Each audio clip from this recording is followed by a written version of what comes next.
All week we've been looking at our nation's aging infrastructure and what's being done to improve it. Tonight we focus on water, something everyone needs, and it's a sector under pressure from leaky pipes and water main breaks to dams that are in poor shape.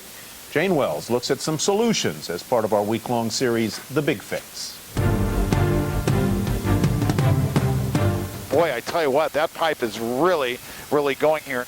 If the 20th century was about harnessing energy, the 21st is about managing water. Clearly, the United States in general is way behind on infrastructure. There are nearly 250,000 water main breaks every year, according to the American Water Works Association. 2 trillion gallons of drinkable water may be lost in large part to leaks.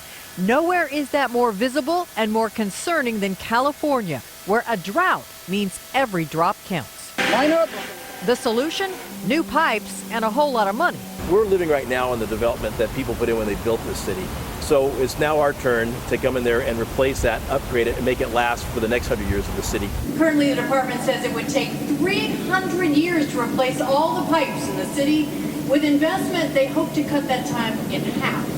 Then there's the time and money being spent to upgrade America's ports, where trade accounts for $1 in $3 of GDP. Block 1, lane 5, water side. Instead of one dock worker on one crane, in the future one dock worker will work several cranes, tackling the #1 problem at America's ports, congestion. $500 million is being spent at the TraPac terminal in Los Angeles on sci-fi robotic cranes, which move 8 times more cargo in one shift. And the Port of Long Beach is spending $2 billion building a fully electric automatic terminal. But as America's ports dig deep, as important as they are to the economy, taxpayers may not want to pay. Finally, there's a dam problem. There are 84,000 dams in the U.S., and the American Society of Civil Engineers report card on U.S. infrastructure gives dams a D.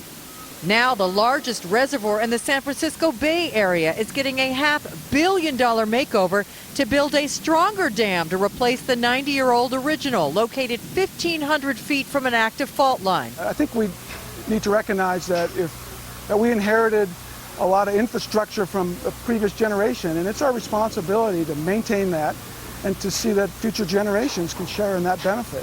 All it takes is money. For Nightly Business Report, Jane Wells, Fremont, California. Tomorrow, our series, The Big Fix, concludes with a look at what's being done to improve the state of our nation's bridges, of which 10% are considered structurally deficient.